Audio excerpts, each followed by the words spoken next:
Happy New Year. It's 2023.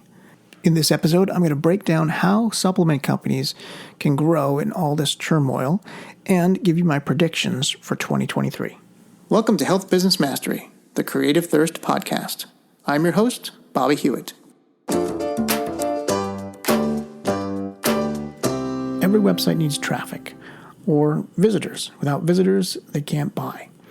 But what are some emerging traffic sources to watch for in 2023 for dietary supplement D2C brands? Where are the top health supplement marketers getting their traffic? And where will they shift traffic to in the next 2 to 3 years? That's what this episode is about to unpack. But to answer that, we first need to look at what's changed in e-commerce because of the pandemic. Yes, the pandemic. I know you're tired of hearing about it, but it really affects the e-commerce market, direct-to-consumer brands, and it affects traffic. So the biggest changes was more volume. Volume in both buyers and sellers. So from 2019 to 2020, the global share of e-commerce in retail sales jumped by nearly 4.5% in 1 year. So to put that into perspective, the historic pace of growth for global e-commerce sales is roughly only about 1% per year. So here's what's happening. E-commerce businesses and big brands are pushing more into e-commerce selling, and they are going to continue to market more and more online. So with the continued growth of online sales, there's really no slowing down, and we're going to see a continued steady uptick year over year. Yes, the pandemic propelled the numbers by about 3 years into the future, and that created a new shelf. But we're not going to be able to continue at that same growth rate. The pace of growth for global e-commerce sales will continue at the historic rate, which is only 1% each year from here on out. So we saw a spike to the new level, and now we'll continue to see growth at the same steady pace that we saw before. So we'll probably see a little slip off as new brands sort of leave the market and they're unable to keep up. But overall, the competition for ad dollars is going to increase. Big brands are still getting traction with Google, Facebook, email affiliate, native ads, and more. And they always will because they have the budgets and the back end on their businesses to own those traffic channels.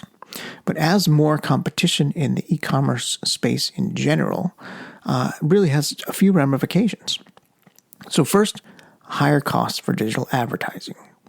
Facebook CPMs have increased almost 50% in 1 year. What does that mean in terms of dollars? Well, according to one resource, the cost per 1,000 impressions, which is CPM, on social media advertising grew from an average of $4.51 US dollars in Q2 of 2020 to $6.37 in Q2 of 2021. So think of this as a force that's pushing up ad costs.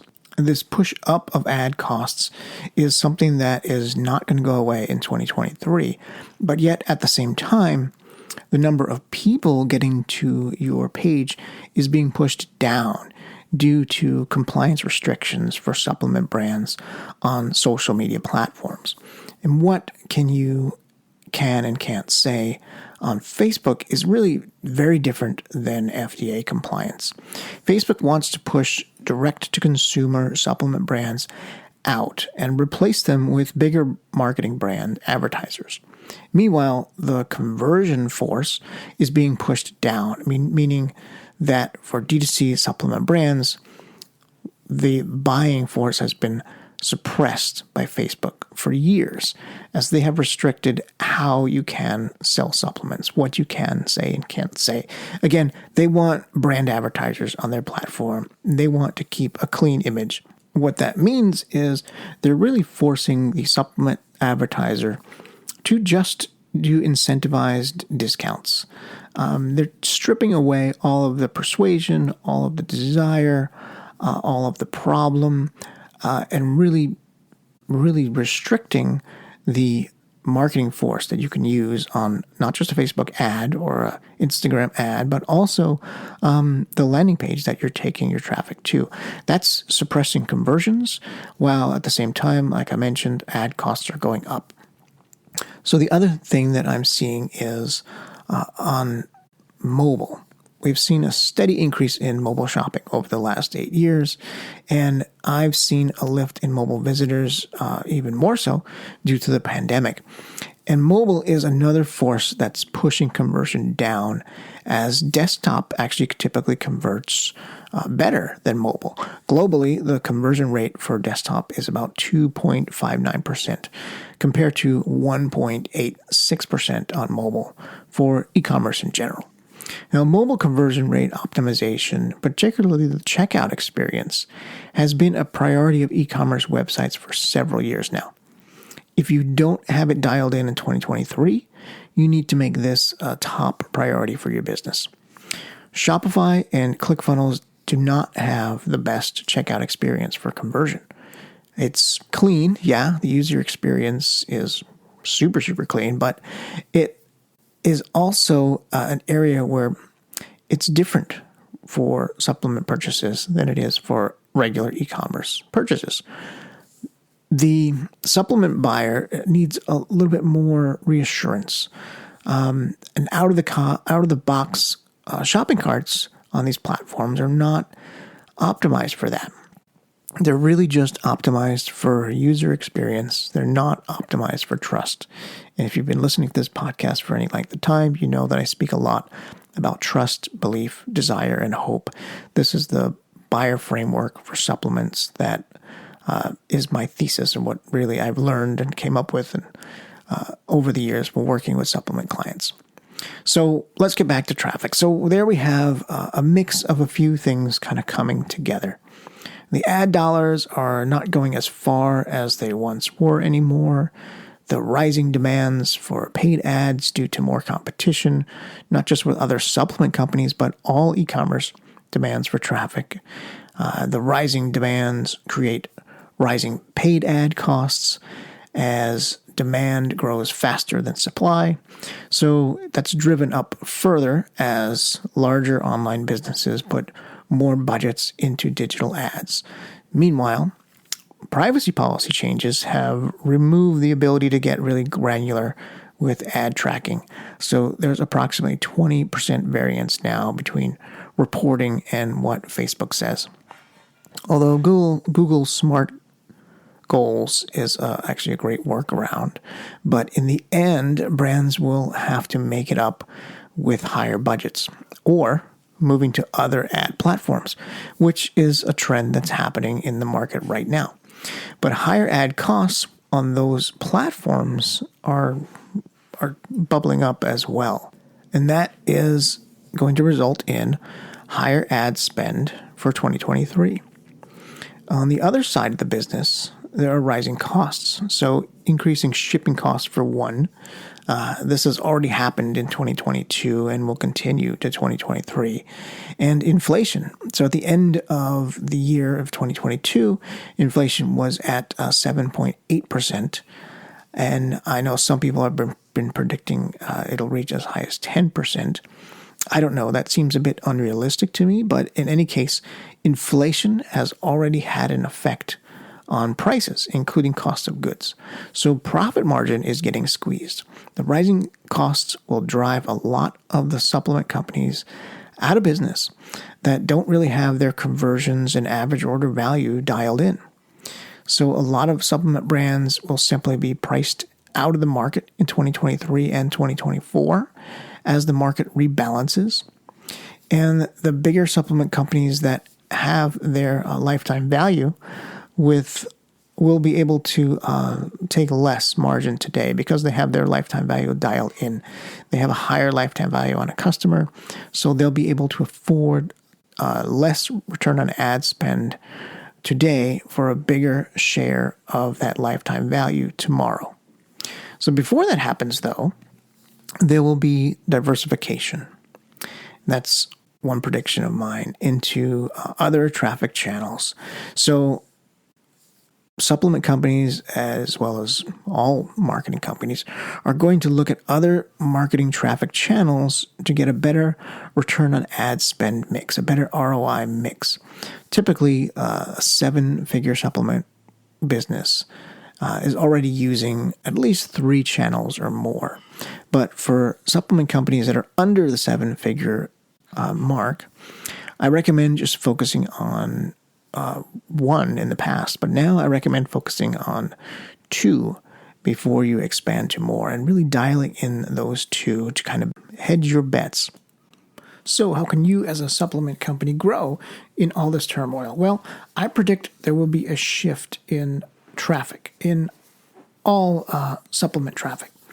And I predict that this will happen in 2023, and we'll continue to see the ramifications of it in future years. I think traffic is really going to shift more to other platforms, completely away from Facebook for supplements.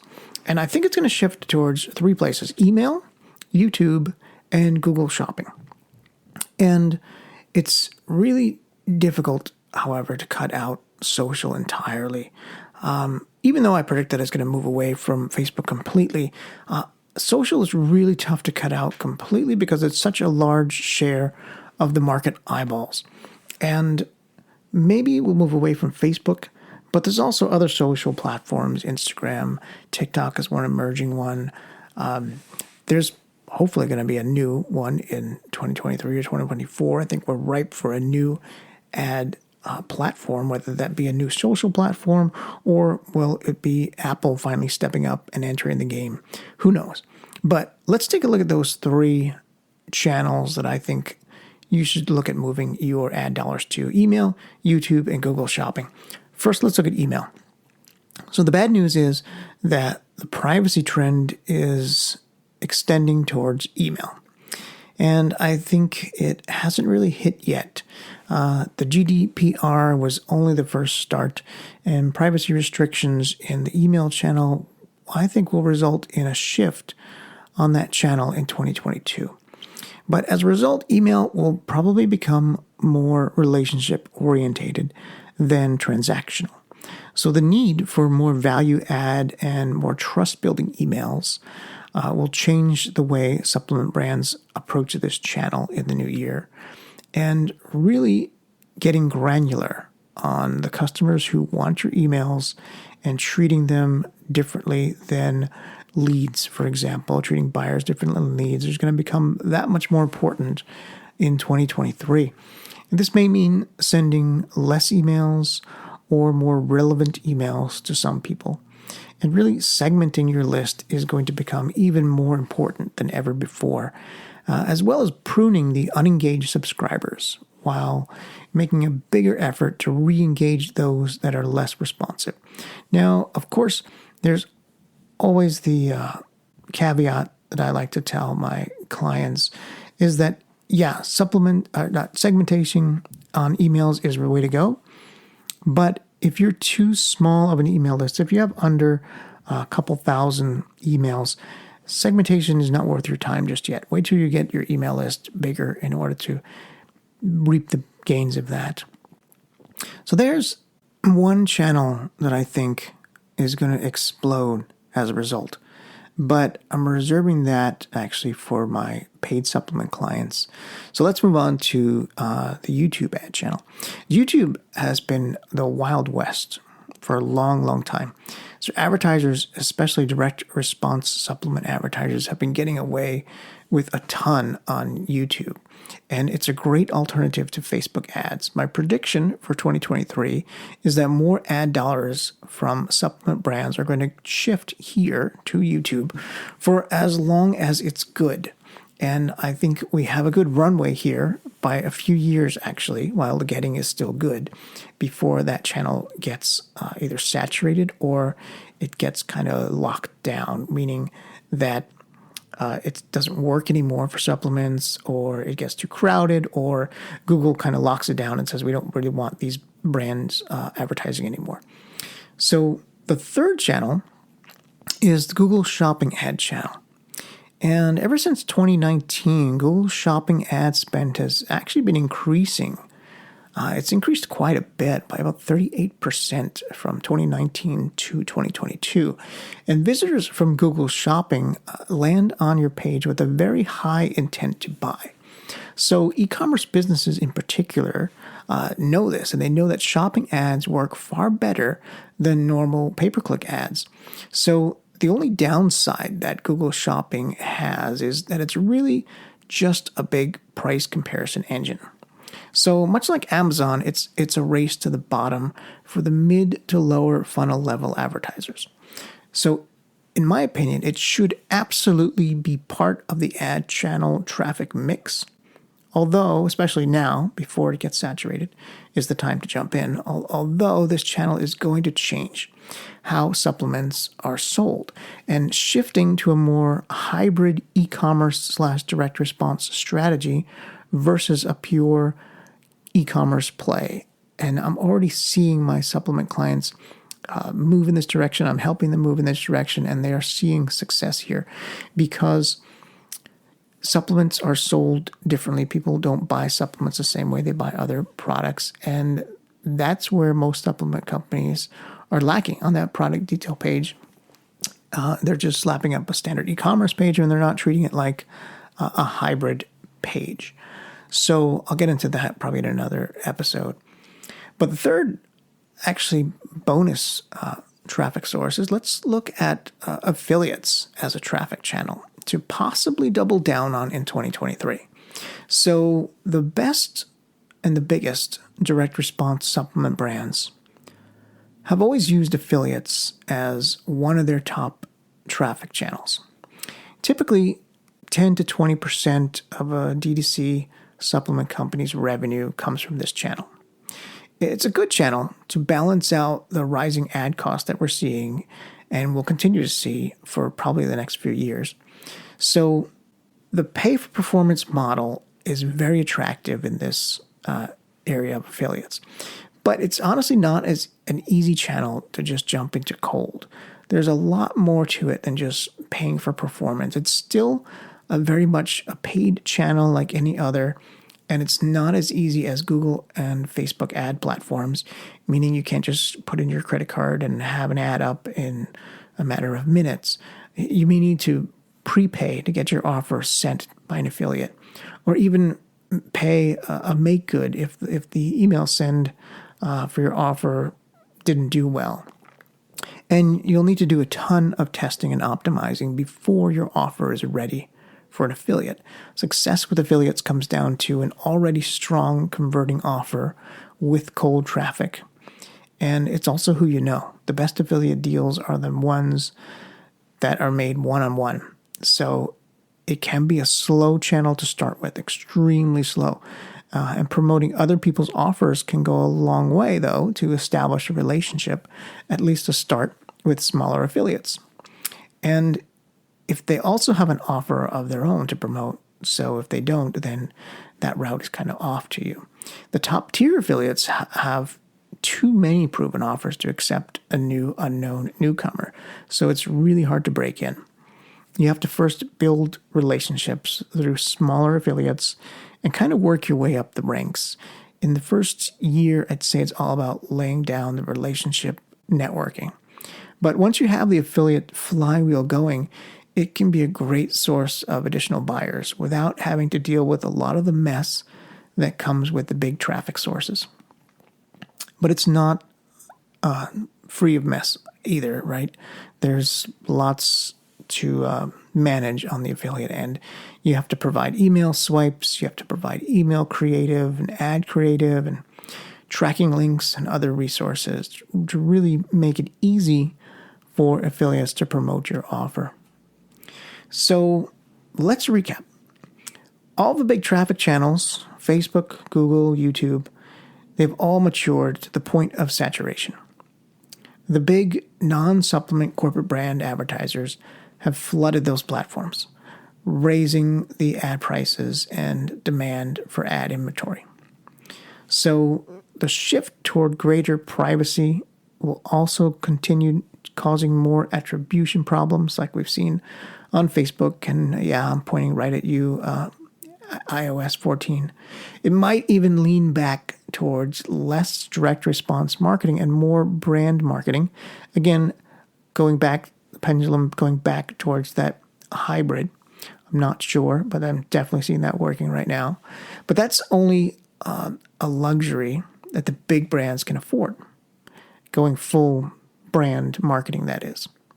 Now, the small brands to mid-cap supplement companies really can't afford that. For supplement brands like that, I see the relationship-driven marketing taking center stage over time through channels like email and maybe even live selling and whatnot, and other platforms for smaller supplement brands before they can really dial up the ad spend on some of those other platforms like we spoke about, Google Shopping, really set the groundwork for affiliates, really get into YouTube as a great way to kind of build up sales. If you're really just starting out, it really comes back to building an audience. But again, that's not a slow route either. That's that is a slow route. I'm meaning that's not a fast route, meaning you can't just put in a credit card and be good to go. You have to slowly build that trust, build that audience over time.